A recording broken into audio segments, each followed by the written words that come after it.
Hello, welcome to the provisionally titled Just Add Idiots podcast, which is really nothing more than a couple of idiots rambling about nonsense like every other podcast out there.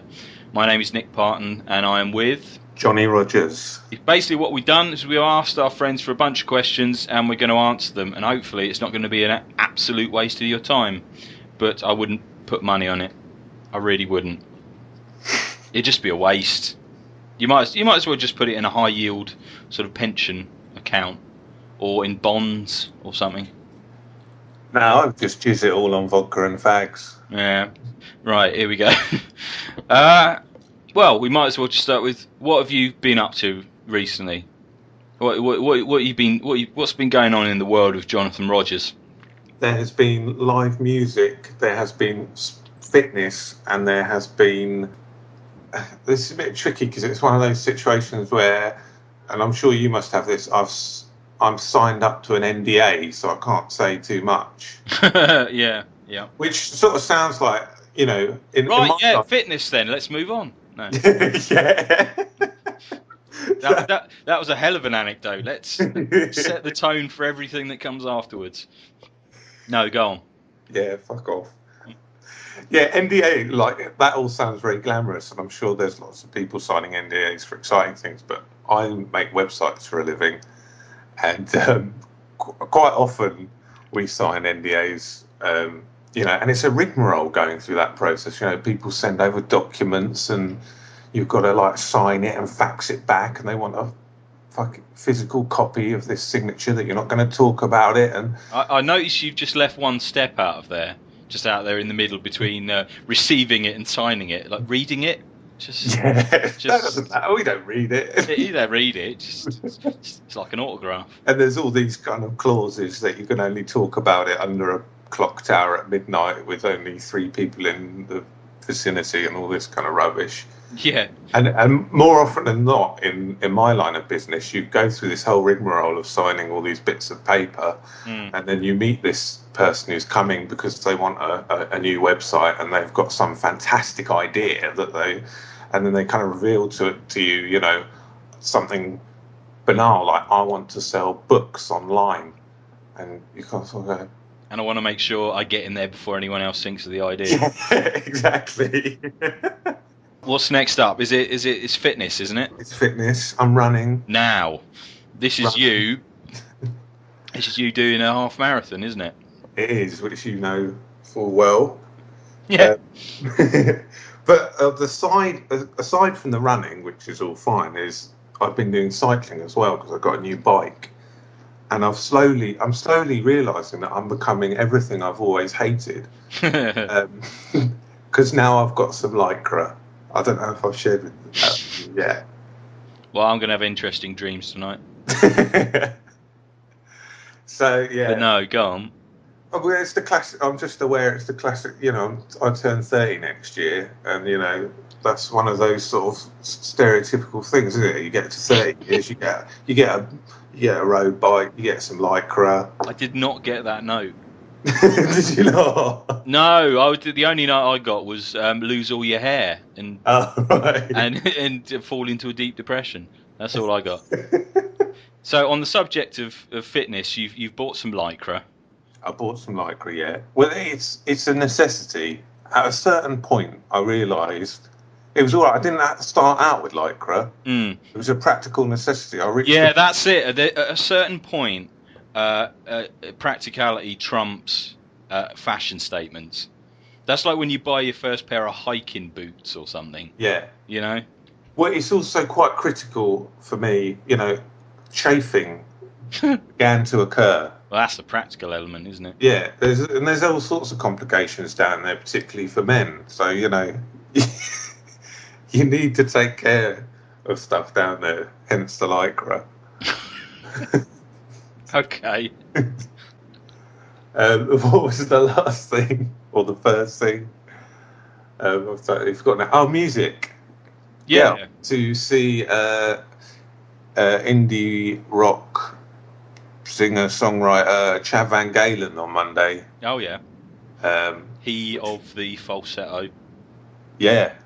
And he also had his backing band was another band called Woman, who he produced their last record, I think. Okay. Which is really good if you kind of like kind of noisy experimental indie rock. Now, there's a band called Woman, right? Yeah. There's a band that Pitchfork love called Girls. Now, who's going to do Elderly Female Pensioner? That name is up for grabs now. It's out there. Yeah. Go on. But yeah, it was a great gig, and because he's one of those musicians who just in live, it's just unbelievable. Like the records just don't really capture quite how impressive his kind of shaky voice is. Yeah. When you hear it live, but it was quite funny because I turned up sort of midway through the support act, which was a band called Cold Puma, who were also actually really good. It was pretty impressive stuff and it was good, but throughout it, Chad Van Galen and his band were really loud. Like the audience were Monday night, typical British audience, just sort of quietly standing there, supping their pints with very little applause, just watching this band play. Right. And Van Galen and his band were all kind of like, whooping between songs and jumping up and down and shouting out and stuff. Really? And they were sort of kind of taking the piss as well a little bit in what seemed like a good-natured way. Like this band called Puma, they kept having to go into strange tunings and stuff. And Chad Van Galen was like, "Tune it up, boys, tune it up." And, everyone was kind of laughing at that. And it was quite comical. And then one of his bandmates just like, it seemed almost out of nowhere, just went, "Why don't you go fuck yourselves?"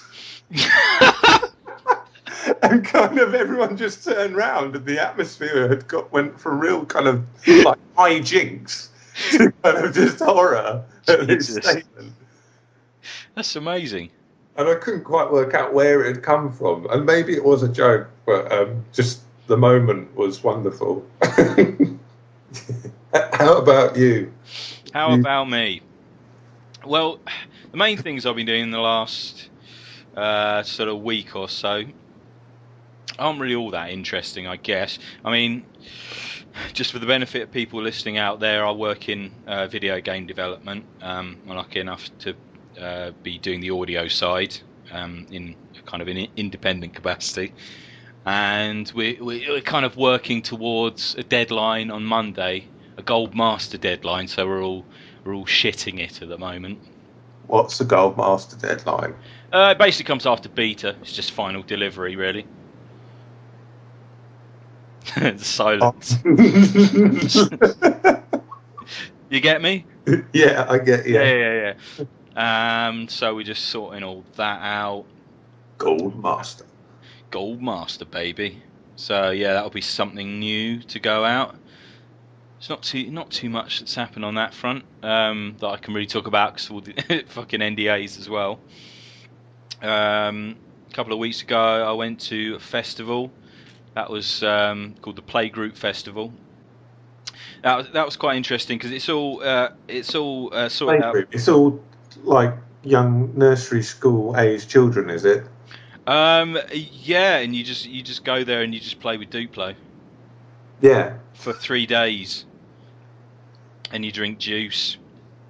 Or alternatively, it could be the other Playgroup Festival where everyone's off their tits on MDMA.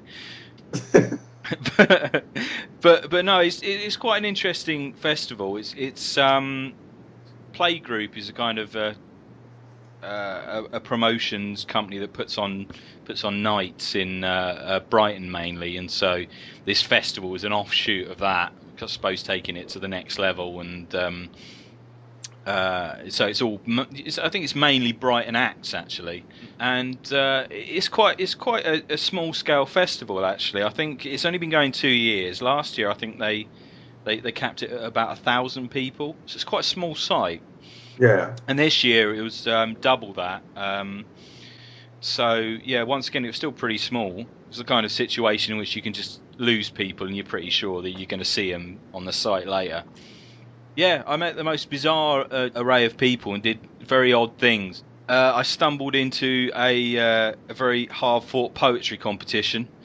This was I don't know what time this was going on at, but I was not prepared for it. These are my words. Exactly. There was some angry people there. I can tell you that much. Poetry tends to bring the angry people out the woodwork. I've had too much MDMA. And I also stumbled across this showing of a version of Aladdin, which was just all shadow puppets, and it was like it actually had sort of a band playing various instruments like musical saws and stuff like that, providing an accompaniment already. But what they had like a big sort of toy box of various instruments that people in the audience could just take and add to the score. So it was everyone was just mucking about with slide whistles and tambourines. It was like a mental ward, basically. What did you pick one up? Were you It involved? was like music therapy. Yeah, I picked up a kazoo that didn't work. It looked like it come out of a Christmas cracker. I picked out one of those clacker things, which is like you get sort of football games in the 1960s. and probably the best one that I picked out, it was like a horn that looked like it come off a clown's car, and it made the loudest noise of anything in the entire room, and it didn't fit at any point during the film. So I was just sitting there going until people started looking at me, and then I thought maybe I should go. But yeah, it was a festival that's kind of I kind of think much more about participation than a lot that I've been to, and in a way the attraction is not so much the music playing as the people going. Because the thing about sort of Glastonbury and Reading and stuff like that is that people tend to, because the bands are often so high profile, people will just arrange their whole weekend around the bands and just see nothing else, Yeah. do nothing else, and probably won't go outside of their own little group of people. Whereas, I met tons of people, and this is, apart from the people I was camping with, most of whom I hadn't met either. So it was a very interesting little time. I wish I'd made more notes on it, because I know a lot of odd things happened that I can't quite remember. I know. Yeah, actually, this was a strange one. This is probably something that only you will appreciate, right? I stumbled across this couple walking this like covered stroller thing with like fairy lights in it, and I just kind of stumbled out and went, "What's that?" And the guy went, "It's a meth lab."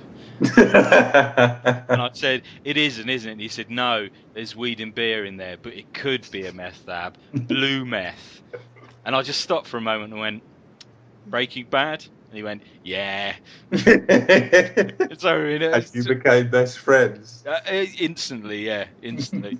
But as far as this weekend goes, it's just been trying to catch up with work and stuff like that, and seeing a couple of really quite odd adverts when I've just been sort of like watching stuff on 4OD.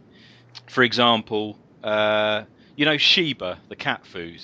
Yeah. It's kind of perceived as something that's, or it wants to be perceived as something that's a bit more luxurious than the normal sort of cat food. It's because it's always filmed with sort of soft focus shots and slow motion, and for the sake of offal in a bowl.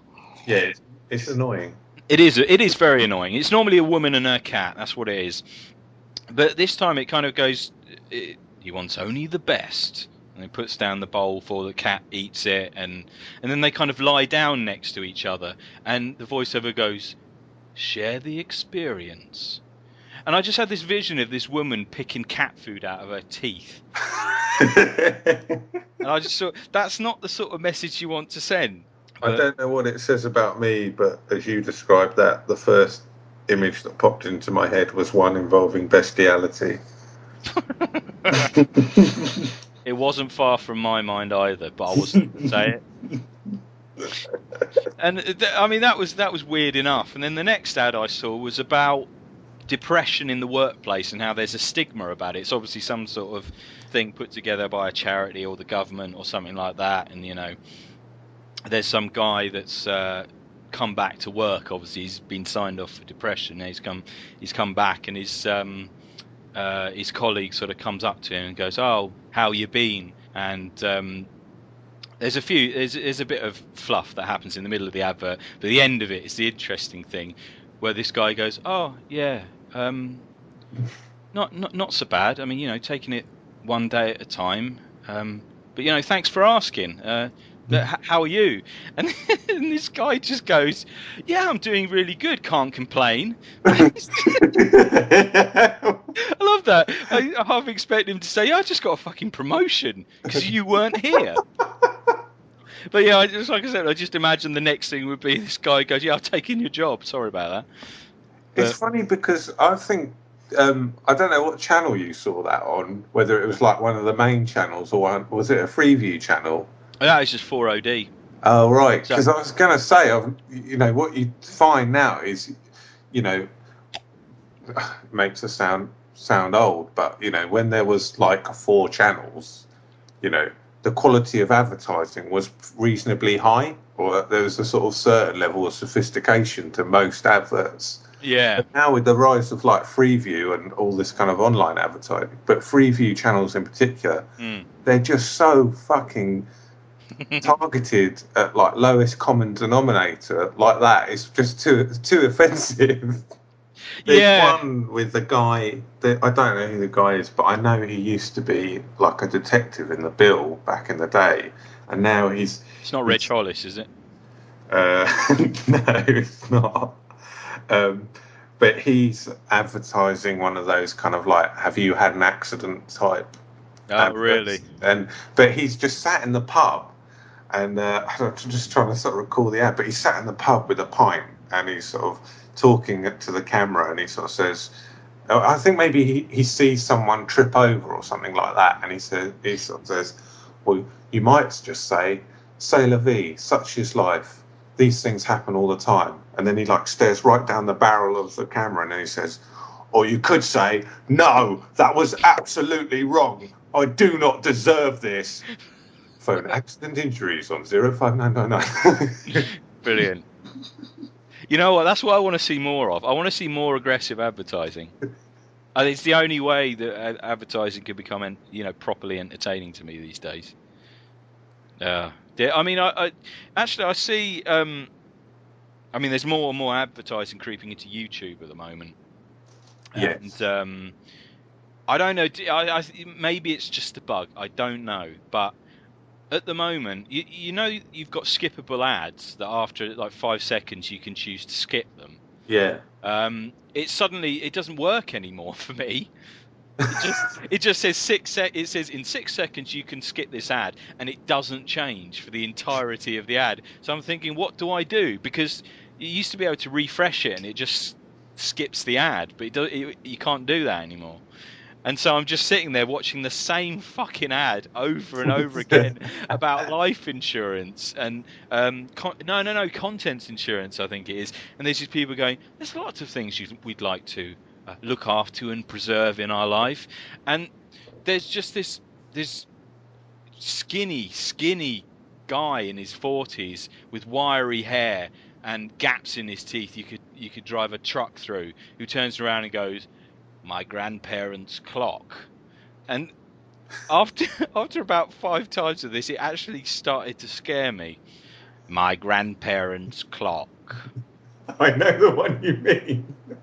And he does a smile as well. It makes it even worse. Jesus. Yeah, that's our week. That flew by, didn't it? Yeah.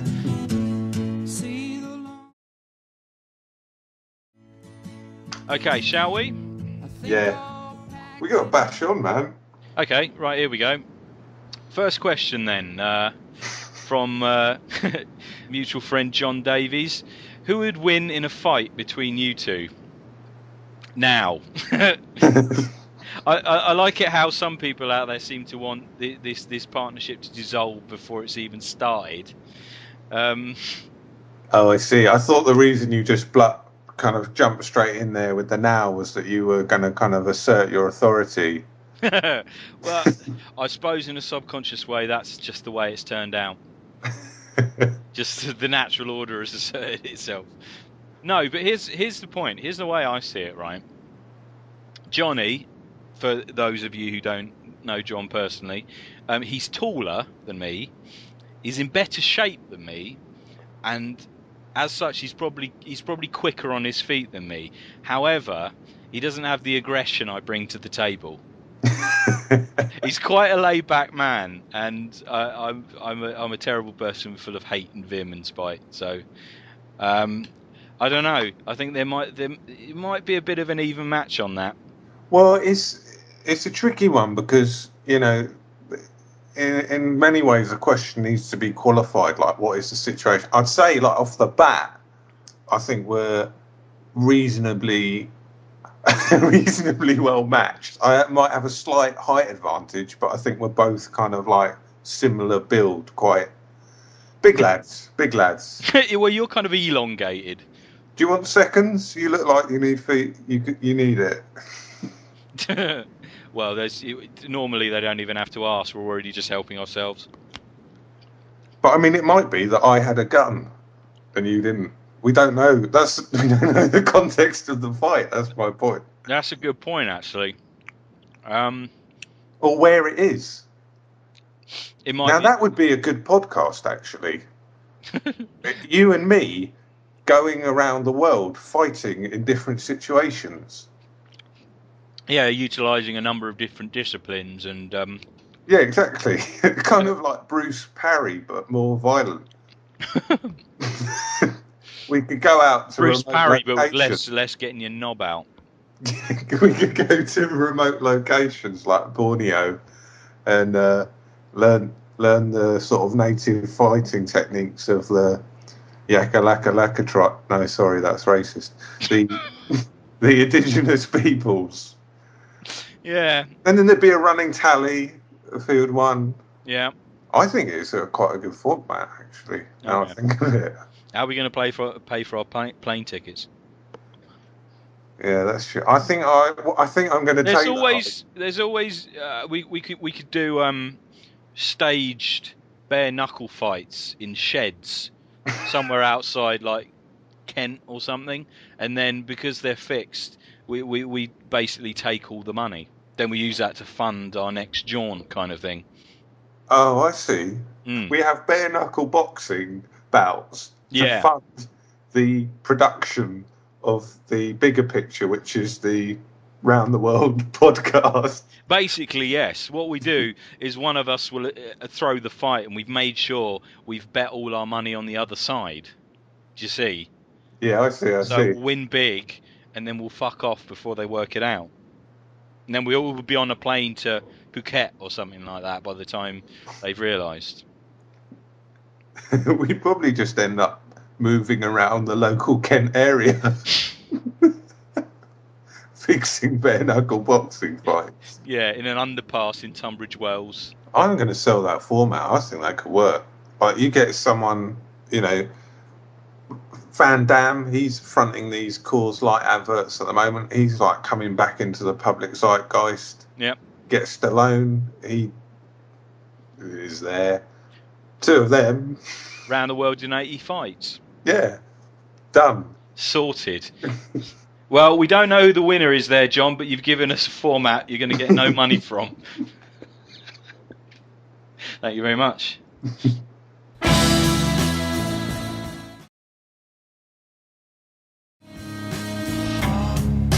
Okay, next up, this is just a random question I pulled off the Interspoons.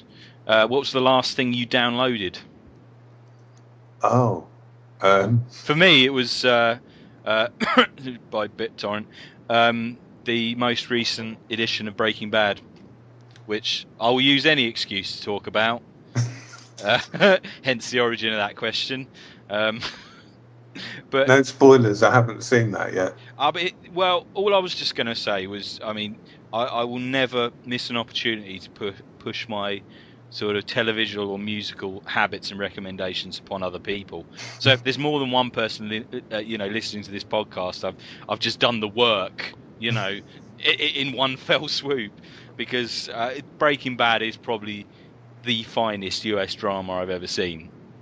I mean, I would actually say I prefer it to The Wire, which is a ridiculous thing to say, but it is one of the most finely observed. I mean, I'm not even a person who likes drama that much, but it's absolutely brilliant. I mean, this has sprung to mind. I mean, not least because currently the fourth series is airing, but also the fact that I lent the first series to a friend of mine, and I thought to myself, you know what? Maybe I should just watch the first episode just to kind of think, I wonder how he's going to receive it, sort of thing, because I know it's probably not, his sort of thing. But then I didn't think it was mine either. So over the last week, I've basically watched all the way up through all three series to where I am now. So, it was time well spent, and I've enjoyed it very much. It's funny because let's not get into this in detail, but I can't even, I wouldn't ever compare it to The Wire. The Wire is in its own sort of special box for me. Mm. Well, the thing is about all these particular dramas, from The Wire to The Sopranos to 6 Feet Under and back to Breaking Bad, they're all ensemble dramas anyway. And you could argue that, seeing as how far and wide The Wire stretches, it could be the king of all ensemble dramas. Yeah. But the thing, what I like about Breaking Bad is just the fact that it's in the main, it's only really about one person, in the same way that The Sopranos turned out to be. Yeah. It's about Walter White and how his massively inflated sense of pride in his own work, combined with a kind of shot of bitterness, has just basically destroyed everyone around him. And it shows no signs of slowing down. He's probably in the middle of the fourth series. He's probably in the worst situation he's ever been in, and it's absolutely fascinating TV. I suppose for me the big difference, or the reason I set The Wire apart in a sense, is because sometimes I've at points found myself questioning whether it's entertaining. Because purely for the fact, like Sopranos or Breaking Bad or anything else, they're no matter what they deal with, they're always an entertaining kind of pleasurable experience that leaves you wanting more. Whereas a few times with The Wire, I've just found myself reaching the end of an episode desperately depressed and sort of questioning my own existence. Jeez. Well, certainly something that's very special about The Wire is that it makes no concessions to the viewer whatsoever. It's like when you're dropped you are dropped in the deep end in a world of sort of slang and hierarchies and sort of procedures and stuff like that are all laid out casually, that you just don't know about. That it took me at least probably the first couple, maybe 3 episodes, to actually kind of get up to speed on what the fuck was going on. To even understand what people were saying half the time.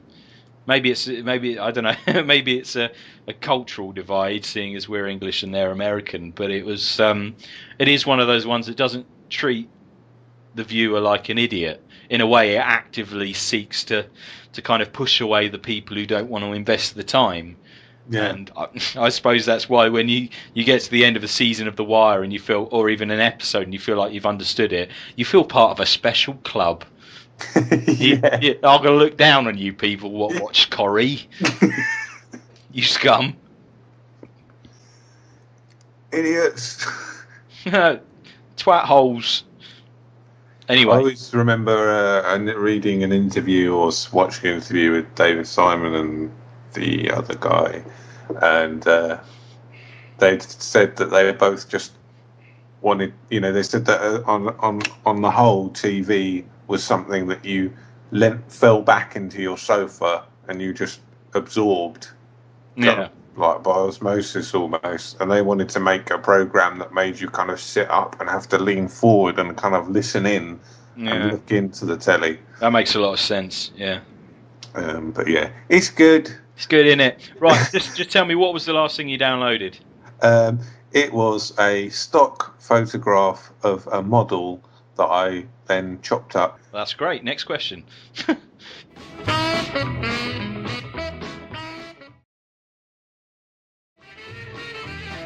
the next one, and I believe this is by.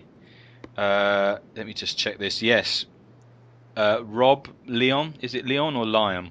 Lion. Right. Well, you see, the mistake I made was having been to the French city.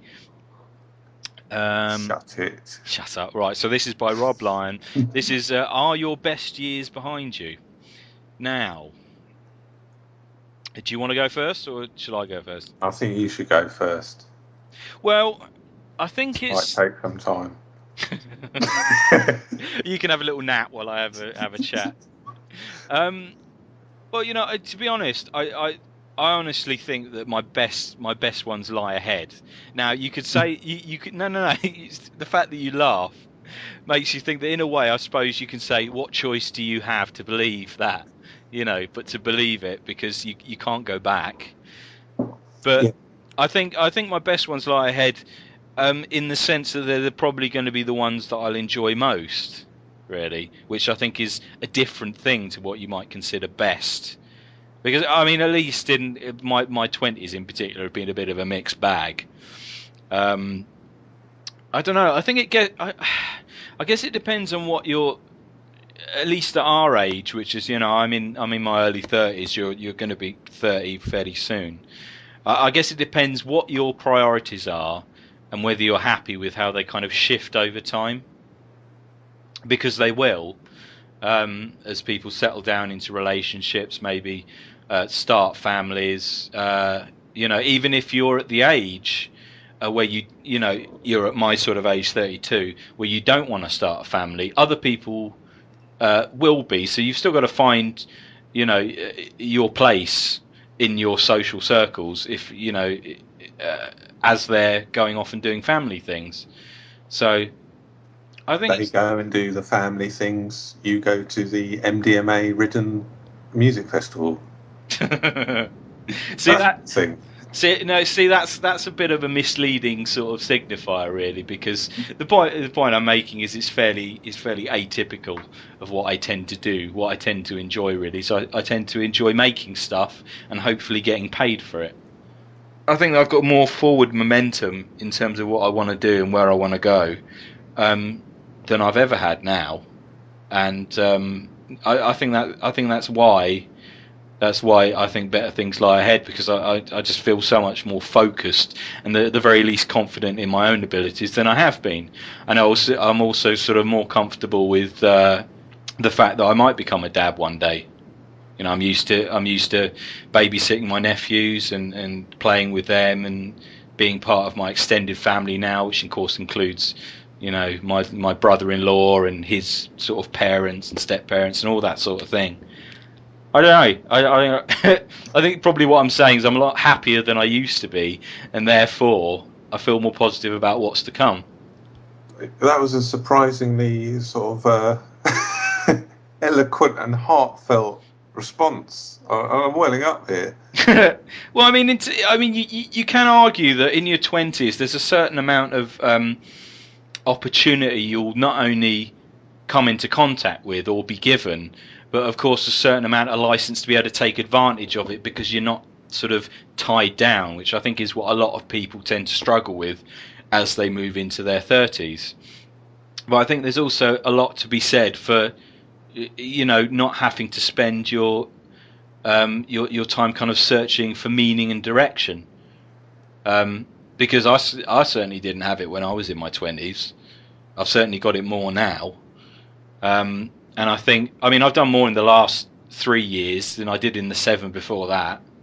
It seems like an arbitrary number. I was just taking a decade there, because then just for the benefit of the listeners, in the last 3 years I've started obviously I'm in video games. I've actually started a video game company, and we're still here after about 3 years, and that's all right.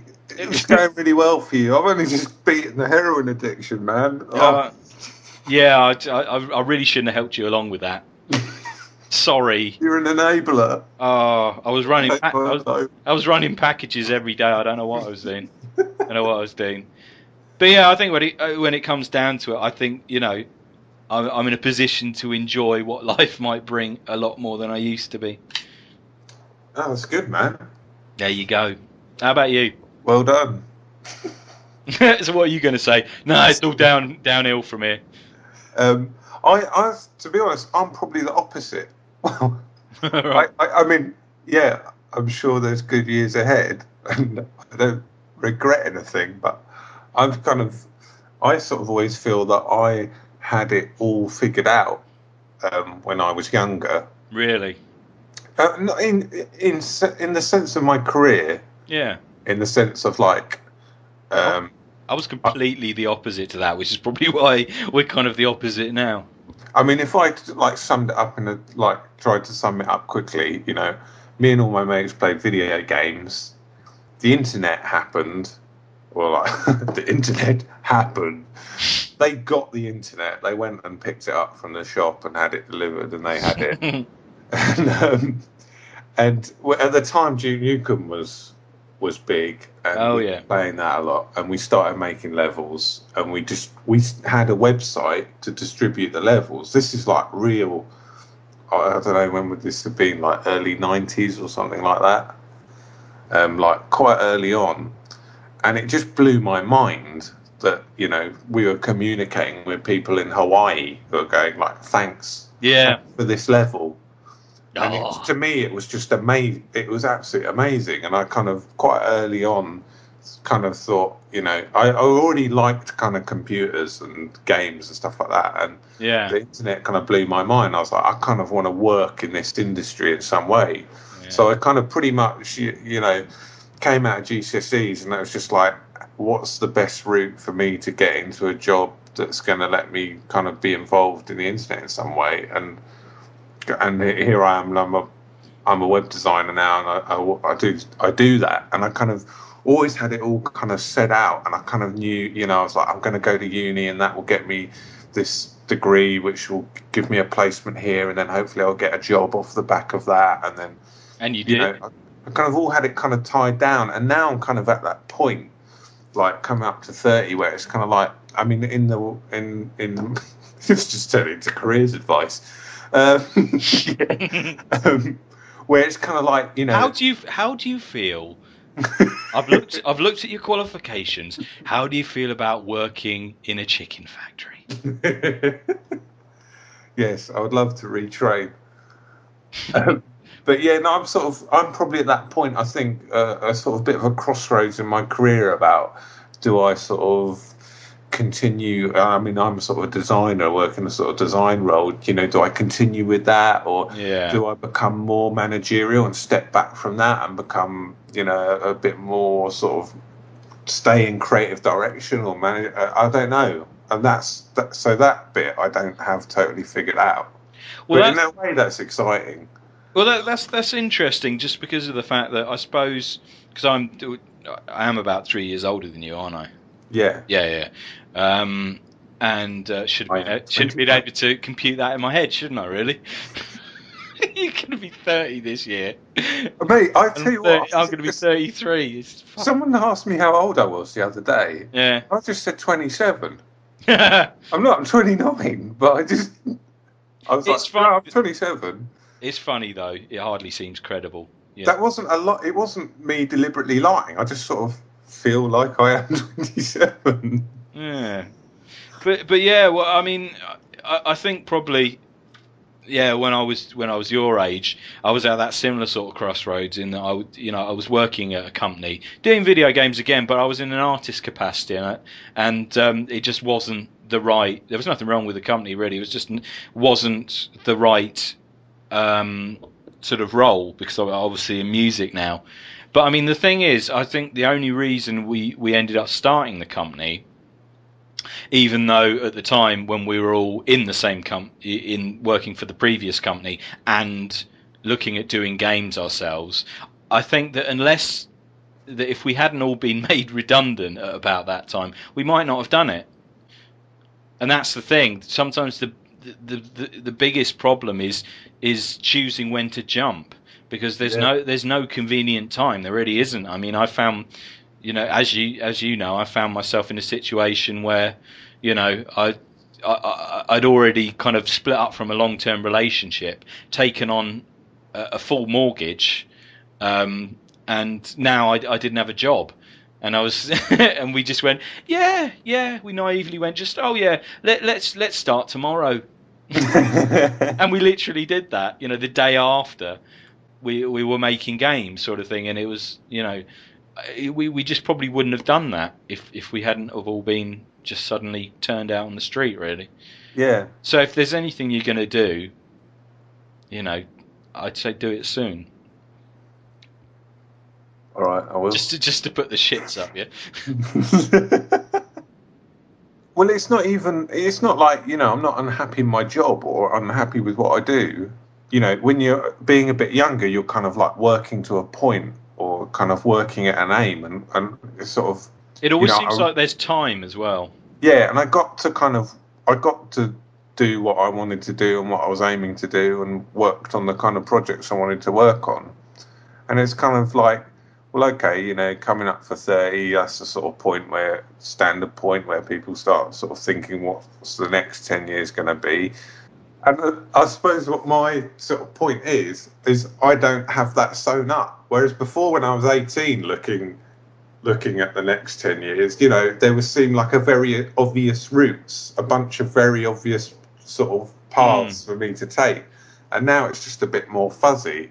Yeah. And I'm not entirely sure. Well, it's interesting in the sense, I wasn't like that at that age. I think partially because I probably wanted to do something in music, but everyone, said, well, you're good at art, so it's easier to get jobs in art, which still isn't that easy. But I sort of blame it all on my parents, really, because they gave me no money. Okay. No pocket money or anything like that. So from a really young age, I had to make my own money. So, I was like one of the first people to have a paper round. Hustler. Me and a couple of friends worked out that at 16 you can be a lifeguard, and actually that pays quite a lot of money for a 16-year-old. So we were all learning to be lifeguards. All right. Just in this desperate attempt to get money. I love this. You just come across sounding like a hustler. You're like the Jay-Z of Chichester. What qualification can I get? Yeah. Get that dirt off your shoulder. Do the hustle. Do the hustle.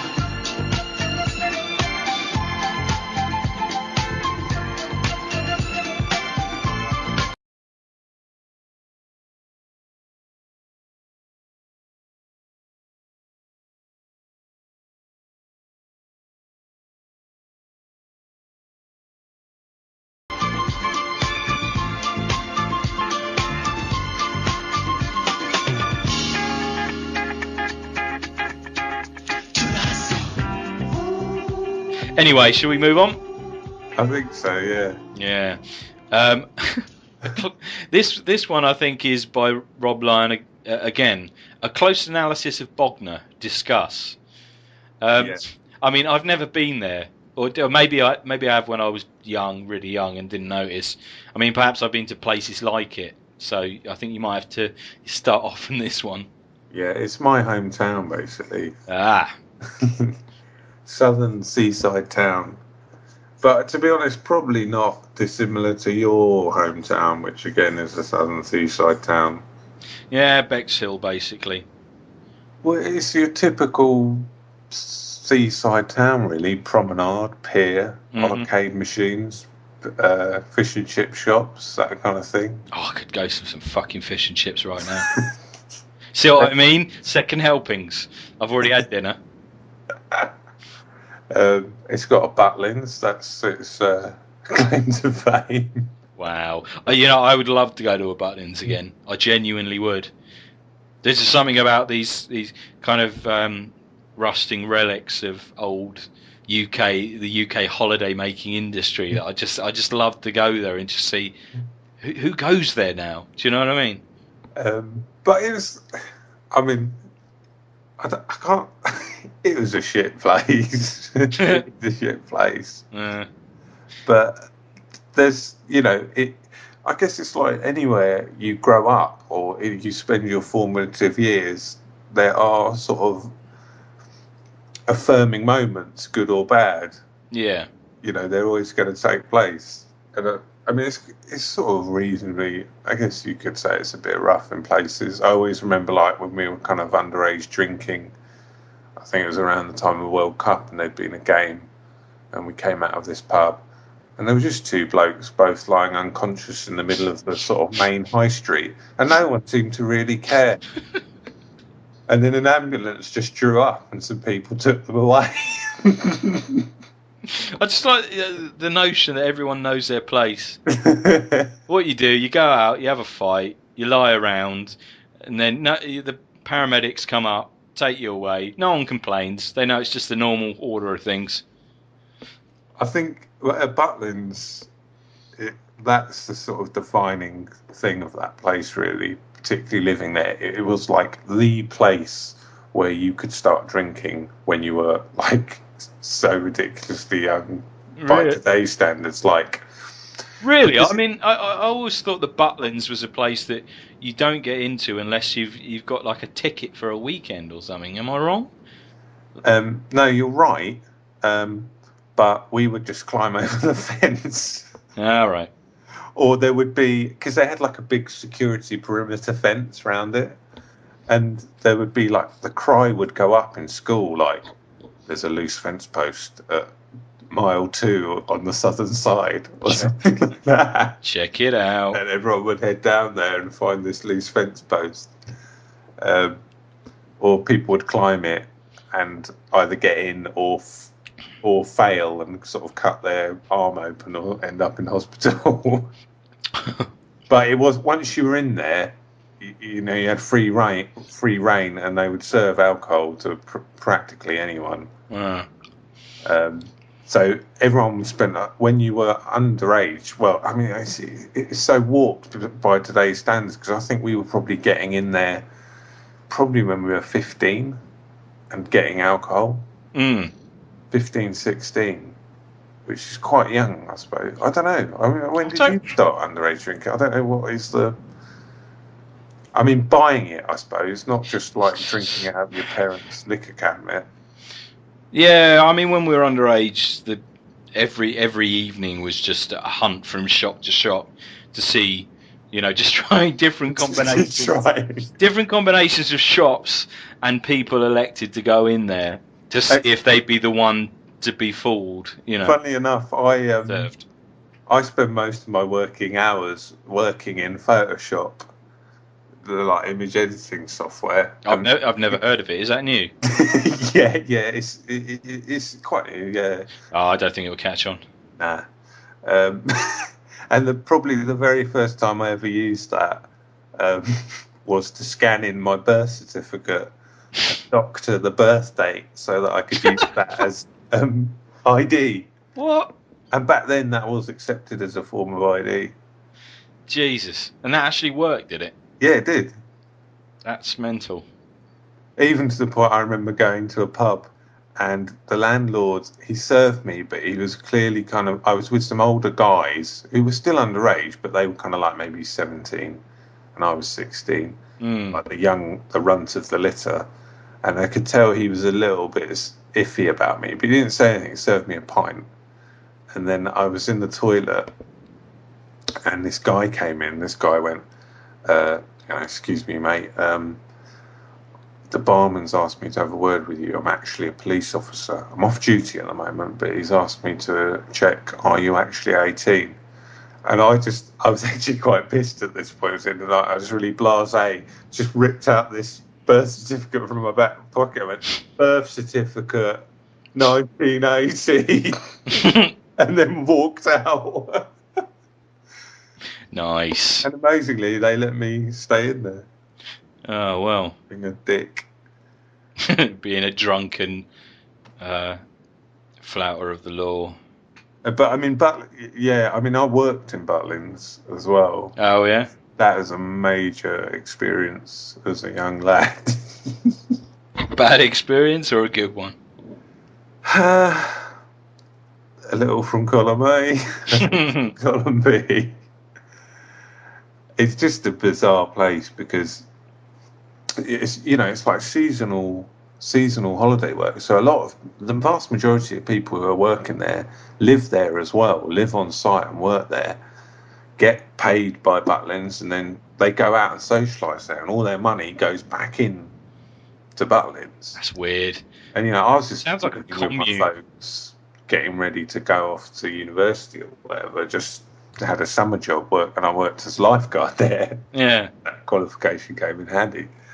And but it was just, there was a lot of bizarre things. Like, for example, they had a staff cafeteria which basically served the leftovers from the guests the night before. What they hadn't eaten the night before ended up in the cafeteria.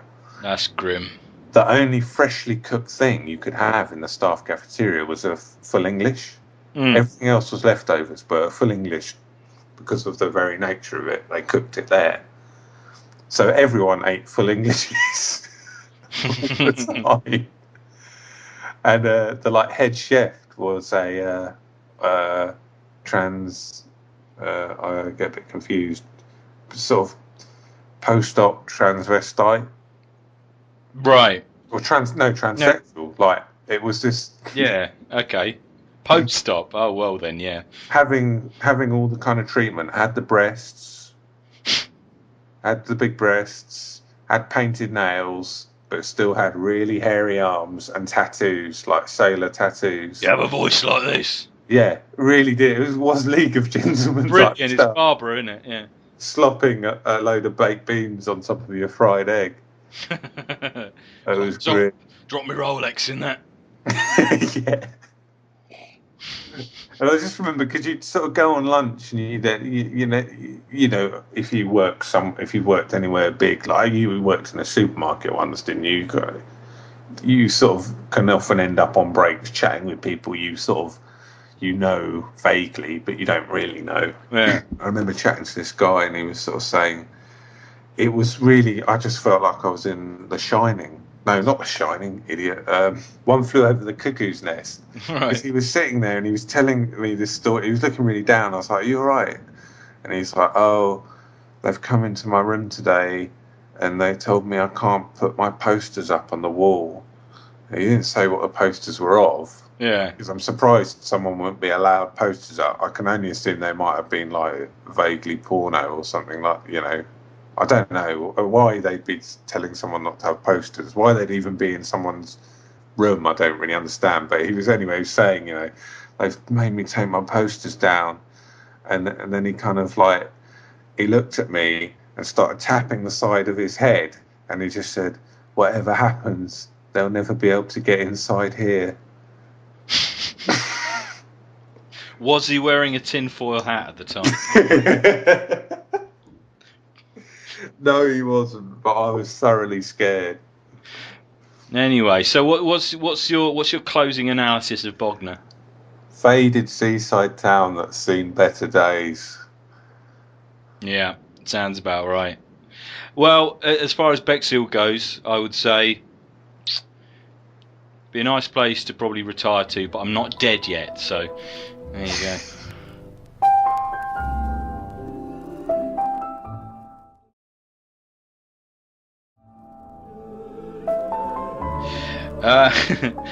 Okay, next up we've got this is a question by Lisa Stout. This is, have you ever written a love letter?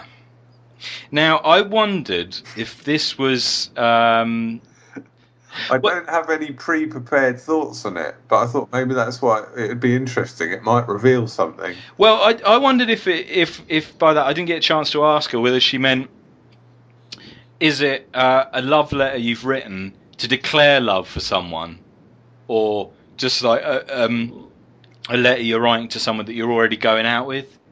Do you know what I mean? Yeah. I don't know. I mean, I've certainly done the latter, but the former, I don't think so. I don't think so. A sort of declaration of love. Yeah. I don't recall ever having done that, because even back then, I was I was wise enough to know that it would be all over school, or it would be all over college before you know it, and that's the problem. Yeah. And I'm sure there were people that did. I'm sure there were people that did, but I don't think I was one of them. Yeah, I'm trying to rack my brains and think back to like school times if I might have, but I don't think so. I do remember just claiming ownership of a girl in primary school.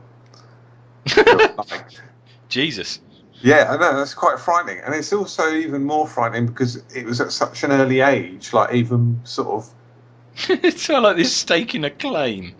Yeah, no, let me explain. You know, it was primary school. Like, I mean, I don't know, I can't really remember what age. Maybe like 8 or something. Like, so even before the time that you really would naturally become interested in girls. Yeah. And we're sitting there in this afternoon lesson, and the teacher comes in with this new girl, and her name's Gemma. And she introduces this girl, Gemma, to the class. And I just thought she was amazing. Like, I just thought she was so, like, pretty, I suppose. Like, not in a...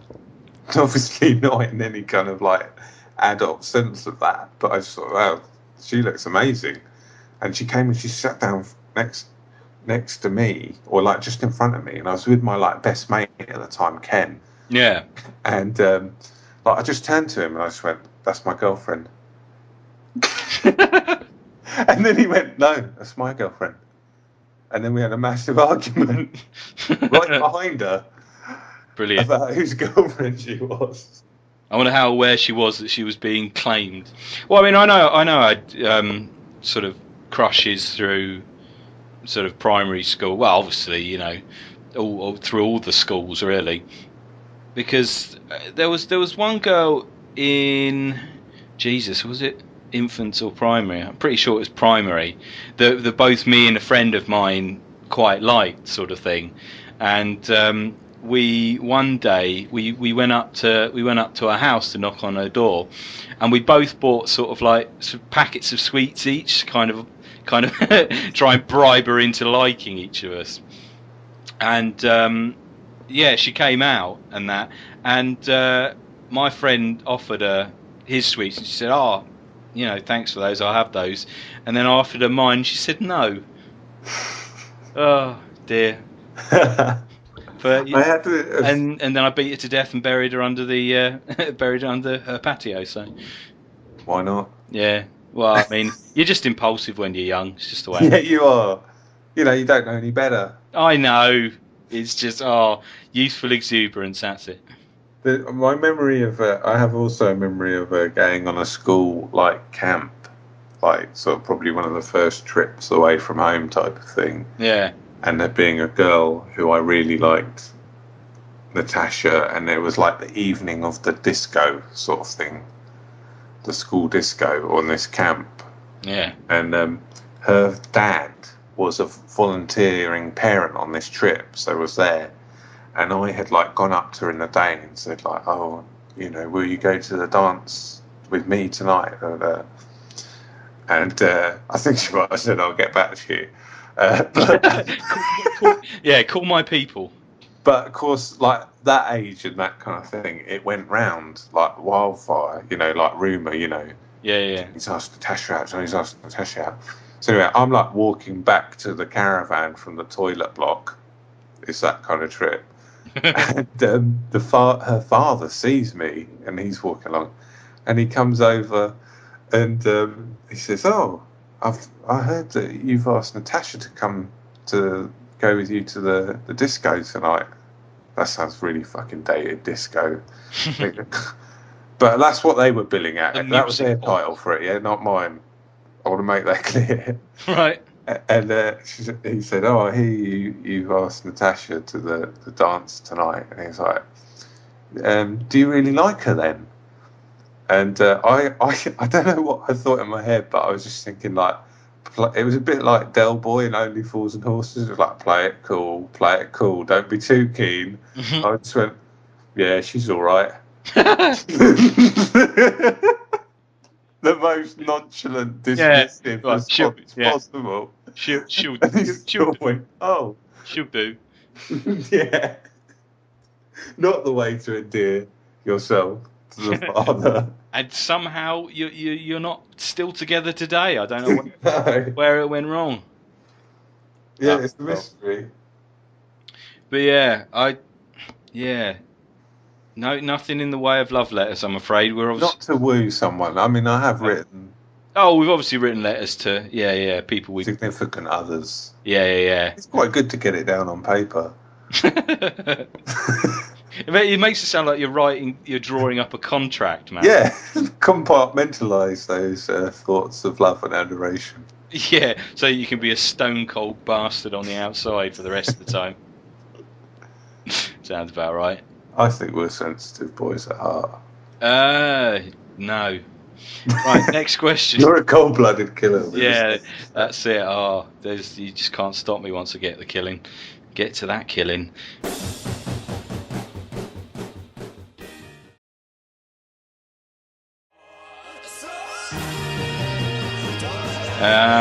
Right, next question then.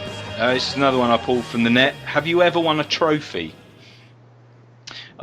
I thought this was interesting because I mean it kind of could be anything. But I won a trophy for judo, right? And this is after I've been doing it. I've been doing it for years. I started there probably, fucking hell, before I was 10 or something like that. Yeah, so I've been going for years, and I'd not won anything while I'd been there. I'd not won anything in the competitions that I entered. And it wasn't until... where's this going? You killed a guy on the street and got the motherfucking prize. I got respect. That's what I got for that. No, when I hit, I think 12 or 13, my parents just said, "Oh, you can decide whether you want to." I was already doing rugby as well, and they said, "Oh, you can decide whether you want to continue with it." And I went, "Fuck both of them," and so I instantly stopped. And then it wasn't too long after that I got given and was invited to attend and receive the title of Most Improved Player. Hang on, what, for rugby or judo? No, this is for judo. Yeah, for judo. And it's I mean, I didn't know how to feel about it at the time, because firstly I'd left because I didn't want to do it anymore, and secondly it's also like it's like the prize you give the div kid who's trying his best. Most improved is not an accolade, because it makes you sound like you were shit to begin with. No, but I did get it. I went and got it anyway, and they were saying, "Oh, you sure you want to, sort of jack it in?" I just went, "Yeah," just walked off. Just walked back to my place in the audience with my Most Improved Player 1993 trophy. 1993? No, it must have been earlier than that. But yeah, so that was probably the single trophy that I've ever won in my life, because I'm not a competitive sports player, never have been. What about you? I've got a medal. Oh yeah. Was that when you did the half marathon? Yeah. And that was good, because that actually meant something. Yeah. Well, because there's a difference when you take it on in adulthood as opposed to being forced to do it when you're a kid. Yeah, I basically took it on because I was just drinking a lot of beer all day long, and I thought maybe I should sort this out. Did you do it for charity? Yeah, I did. Yeah, I was about to say, I like how the initial motivation was, I'm just pissing it up the wall. I need to do something. Well, that's a symbiote. That's like a byproduct. I see that as a byproduct. My motivation was to get fit, not to raise money for charity. But I thought I might as well redistribute some wealth and call on my friends and family to. Yeah. Stoop down and help the little people by bleeding your family and friends dry. Is that it? Apart from that, I was a Sea Scout when I was younger, and there was always some kind of annual award ceremony, and I never got anything. Oh yeah. But I think after a while, probably a bit like you, they took pity on me. Mm. and I got some award, something to do with sailing, but it was very generic, and I don't know. It was named after some guy who'd been a scout and died, and Drowned.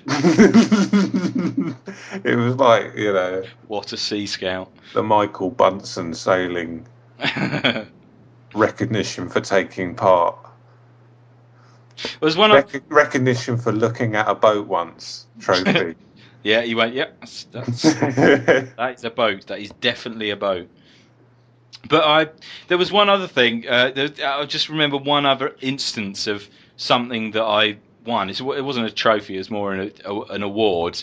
But it wasn't for me, right?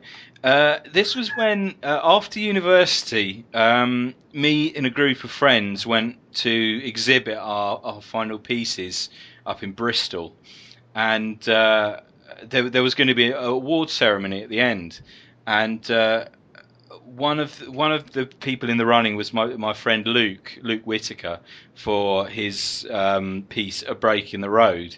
And the thing was, he was exhibiting there, but he had to go halfway through. I can't remember what for, but he had to leave. And so he said, well, you know, I probably won't win this, but if I do win this, can you accept it on my behalf?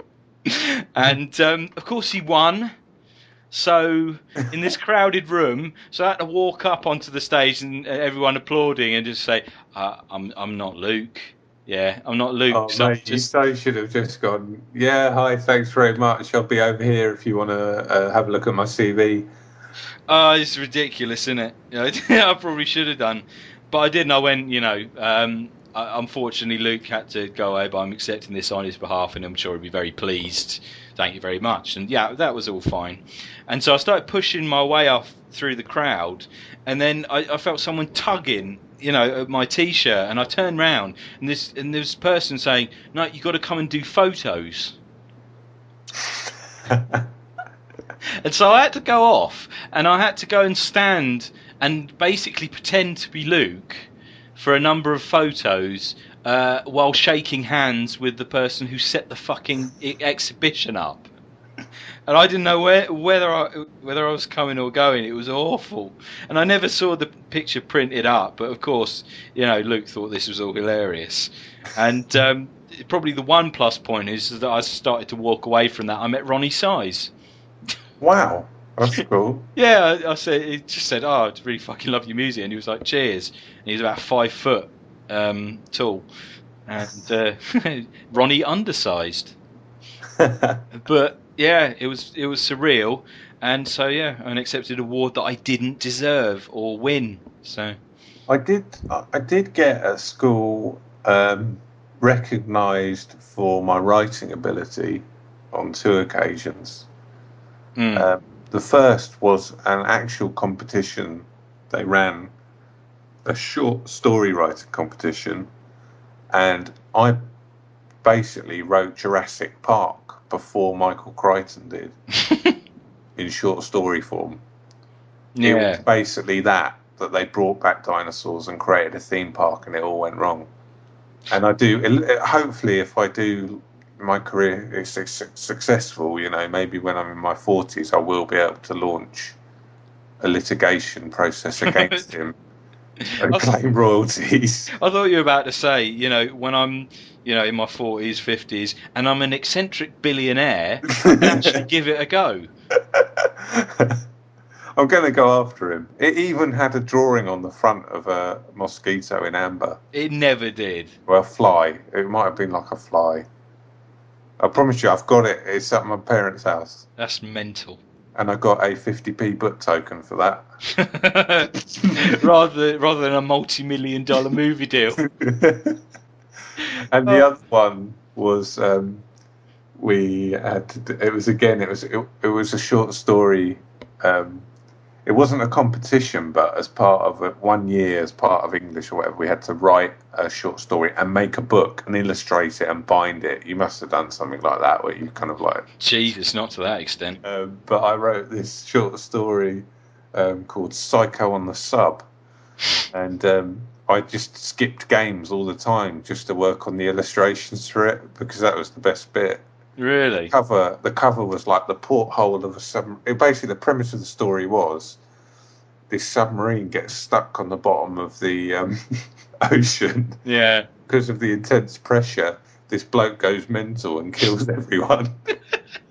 And it ends up the only guy who's like hard enough to take him on was the guy who ran the engine room, who was called MacGyver. What was this called? It was called Psycho on the Sub. Oh, Psycho on the Sub, yeah. And the cover illustration was a porthole, like on the side of the submarine. With a bloody handprint. And through it, you could see MacGyver and the protagonist, who I think was called Nathan, in the engine room with like a big engine in the background. Yeah. And MacGyver, Nathaniel, the protagonist, he was driving an electric carving knife into MacGyver's eye. And I spent hours working on that. Jesus. I think you've missed your calling. You should have ghostwritten for Stephen King. Psycho on the Sub. Nice. I could think it could be a franchise. It really could be a franchise, like Madman on a Train. Nutter in a Tank. Freakazoid in a Taxi.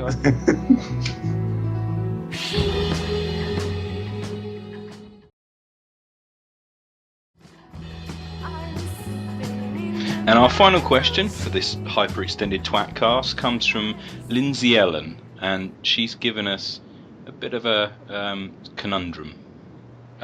We're being confronted by a scene, and we're going to try and decide what to do. Picture the scene. You walk into the lobby of a rundown bed and breakfast, only to find the owner slumped dead over the reception desk. On the counter are 2 airplane tickets to Vanuatu, £1 million, a camera, a carrot, and a small child in a karate outfit. What do you do next? Well, my first thing I'm drawn to is the child in the karate outfit. Is he going to be a problem? That's my first thought. Are you basically saying, is he going to be a witness to whatever goes on? Yeah, is he going to start shouting? Is he going to cause a fuss? I suppose even more pertinently than that, is he going to be a physical threat as well? Because he might be a small child, but he's also in a karate outfit, so might he have some sort of skills? Yeah, I hadn't thought of that. A tiny, violent threat. Well, bear in mind that I am the most improved player Yeah. from my judo class.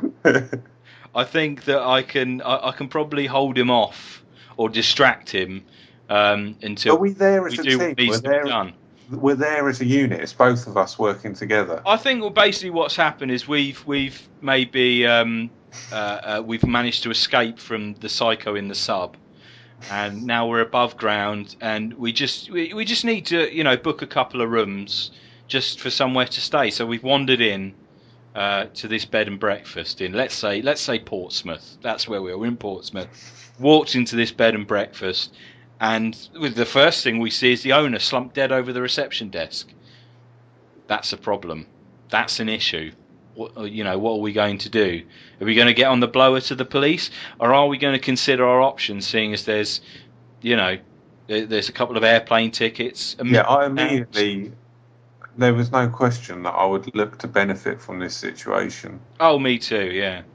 I mean, I'm still coming back to the kid. I feel that he needs to be isolated in some way. I'm thinking it's a B&B. I'm thinking they're going to have a safe. I would try and put the boy or the girl in the safe. I'll tell you what. I'll try and engage the small child in a bout of martial arts, and then see if I can kind of back him towards the safe while you're pulling that open. Yeah, and then... that could be a problem. I'm assuming that we can get in there without issue. Well, maybe there's plastic explosives somewhere around. I mean, it is Portsmouth. I mean, bear in mind that I've already tried to judo him into submission. Oh right, that has happened at this point. Okay. Well, there has been an Ippon Cianagi situation, and he is now supine upon the floor in a state of some. How can I? You've taken him down. He's dazed. Let's put it that way. He's not. There's no permanent damage. There was no unreasonable violence, but the child is dazed, and as long as we got somewhere to put him out of the way of the particular the current scene, then I think. Let's push him aside. We've dealt with him. Yeah, I'll tell you what. Let's roll him under the seating. Yeah. Right. Fine. Okay, that's sorted. The small child is out of the way now. I suppose a part of the thing is we need to make the owner, who is dead, obviously, we need to make that look like some kind of self-inflicted sort of accident. Because right, okay, we're going for it. I thought we would just. I see in my head. I thought we'd just isolate the child so that gives us some thinking time to decide what we would do. Oh, but right. No, we're definitely going for it. Okay, I'm with you. On Oh, that. well, I mean, what are your thoughts about the current situation? I mean, you were certainly, I could do with a camera, to be honest. Yeah, we could eBay that easy. Yeah. Well, I'm curious. Like the money, the guy's dead. We got the kid out of the way.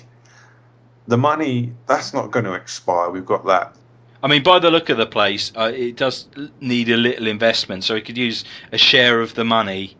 To sort of like, that's everything looks like kind of like it's in Elton John's house. It's all gold lame, dodgy floral print. So it sounds like from what you're talking about that perhaps instead of simply just fleeing the country with the money and living like, I mean, let's be honest, millions of pounds in Vanuatu, £1 million. £1 million would in fact translate to, in their currency, probably millions or billions. Yeah. We would be set for life. We actually look at reinvesting in the B&B and make that a viable business going forward. Well, to be honest, I think when you're in a situation like this, you've got to look at the business opportunities that are presented to you. Because let's face it, we could go out, we could spend the money, we could have a great time, we could fly women in from all corners of the globe, we could all the MDMA and festivals we could take, but then at the end of the day, it's going to run out. You see, it's going to run out. You see the B&B as a cash cow. I see it as something we'll milk it till it's dead, and then we'll do the jet setting all over the world. So now we've got to deal with the owner then, I guess. What are we going to do? Because obviously he's probably going to be known in the local community. Well, I think what we do have to do is we have to chop his face off and wear it as a mask. There is that, but I mean, I was thinking the principal thing we need to do is discredit him within the community, so that when the handover occurs, the locals are generally quite pleased that it's happened. And one of the ways I think we need to do this is to make it look like some sort of death by misadventure in a sexual fashion. And I think the carrot, I see where the carrot would be perfect for that. So, and then we'll basically sort that out and then just kind of roll him out onto the front step. And then put a sign saying new ownership up. So, what we're going to roll him out with a carrot? I mean, how do we demonstrate this deviant sexuality? Or he's going to have a carrot up his arse? Carrot up his arse for a start, yeah. And also a camera in his hand. and two airplane tickets to Vanuatu. I mean, there's a man with something to hide who's trying to get away. To be honest, I think it's a sewn up situation. We're done. So we'll basically live out our days running a B&B. Until we've made our fortune, then we'll fuck off and do the jet setting. And I think in the end, we're just going to have to employ the small child in the karate outfit as a doorman or As a something. doorman. We've got to keep him in the fold, otherwise he's just going to talk. And in the evenings, he can do displays to the guests. Absolutely. In fact, actually, we could involve him in the bare knuckle boxing in the barn in Kent. Yeah, I think he'd be kind of like an inclusion that's a bit out of left field, you know. Yeah, like, can the trained karate expert defeat 2 bare knuckle boxers? The child expert in a barn. I think whichever way we look at it, we win. Yeah, I think that's what I'm getting here. I'm happy with that. Here endeth the lesson. Yeah. Oh. So how do you end this sort of thing? I've no idea. I don't know. I mean, I kind of feel like it would be presumptuous to say goodbye to the listeners, because, to be honest, it's probably going to be me. Yeah. You probably won't even listen to it. I'll edit it. I'll listen to it, and I'll just be saying goodbye to myself.